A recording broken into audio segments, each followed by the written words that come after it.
The bedroom, at the top of a steep stair that had its own climbing rhythm, was tiny and hot, afternoon sun pounding through the west window, hitting the narrow boy's bed against the wall, an ink-stained desk and wooden chair, a BB gun in a hand-whittled rack over the bed. The window looked down on the gravel road stretching south, and it occurred to him that for his growing-up years that was the only road Jack knew. An ancient magazine photograph of some dark-haired movie star was taped to the wall beside the bed, the skin tone gone magenta.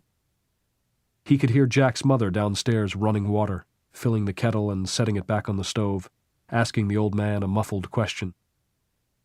The closet was a shallow cavity with a wooden rod braced across, a faded cretonne curtain on a string closing it off from the rest of the room.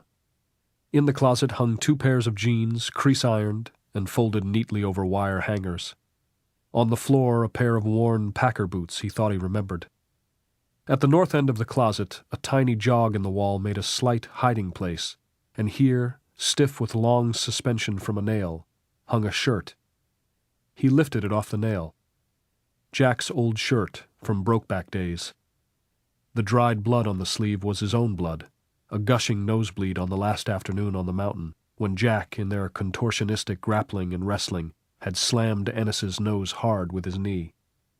He had staunched the blood which was everywhere, all over both of them, with his shirt sleeve, but the staunching hadn't held because Ennis had suddenly swung from the deck and laid the ministering angel out in the wild columbine, wings folded. The shirt seemed heavy, until he saw there was another shirt inside it, the sleeves carefully worked down inside Jack's sleeves. It was his own plaid shirt, lost, he'd thought, long ago in some damn laundry. His dirty shirt, the pocket ripped, buttons missing, stolen by Jack and hidden here inside Jack's own shirt, the pair like 2 skins, one inside the other, 2 in one. He pressed his face into the fabric and breathed in slowly through his mouth and nose, hoping for the faintest smoke and mountain sage and salty, sweet stink of Jack. But there was no real scent, only the memory of it, the imagined power of Brokeback Mountain of which nothing was left but what he held in his hands. In the end, the stud duck refused to let Jack's ashes go. "Tell you what, we got a family plot, and he's going in it." Jack's mother stood at the table, coring apples with a sharp, serrated instrument. "You come again," she said. Bumping down the washboard road, Ennis passed the country cemetery fenced with sagging sheep wire, a tiny fenced square on the welling prairie, a few graves bright with plastic flowers, and didn't want to know Jack was going in there, to be buried on the grieving plain. A few weeks later, on the Saturday, he threw all Stoutemeyer's dirty horse blankets into the back of his pickup and took them down to the quick-stop car wash to turn the high-pressure spray on them. When the wet, clean blankets were stowed in the truck bed, he stepped into Higgins' gift shop and busied himself with the postcard rack. "Ennis, what are you looking for rooting through them postcards?" said Linda Higgins, throwing a sopping brown coffee filter into the garbage can. "Seen a Brokeback Mountain." "Over in Fremont County?" "No, north of here." "Well, I didn't order none of them. Let me get the order list. They got it, I can get you 100. I gotta order some more cards anyway." "One's enough," said Ennis. When it came, 30 cents, he pinned it up in his trailer, brass-headed tack in each corner. Below it he drove a nail, and on the nail he hung the wire hanger and the 2 old shirts suspended from it. He stepped back and looked at the ensemble through a few stinging tears. "Jack, I swear," he said, though Jack had never asked him to swear anything, and was himself not the swearing kind. Around that time, Jack began to appear in his dreams.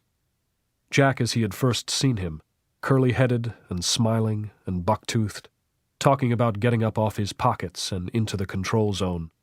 But the can of beans with the spoon handle jutting out and balanced on the log was there as well, in a cartoon shape and lurid colors that gave the dreams a flavor of comic obscenity. The spoon handle was the kind that could be used as a tire iron. And he would wake, sometimes in grief, sometimes with the old sense of joy and release. The pillow sometimes wet, sometimes the sheets. There was some open space between what he knew and what he tried to believe, but nothing could be done about it. And if you can't fix it, you've got to stand it.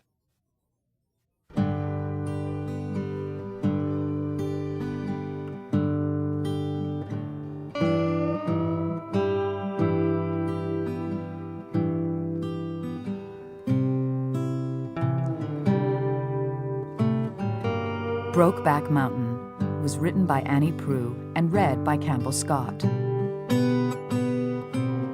Original music was arranged and performed by Austin Hughes. The recording engineer was Jocelyn Gonzalez, with editing and post-production by Stephen Strassman.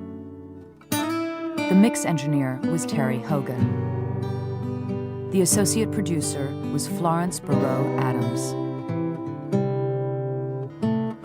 Brokeback Mountain was produced and directed by Elisa Shokoff.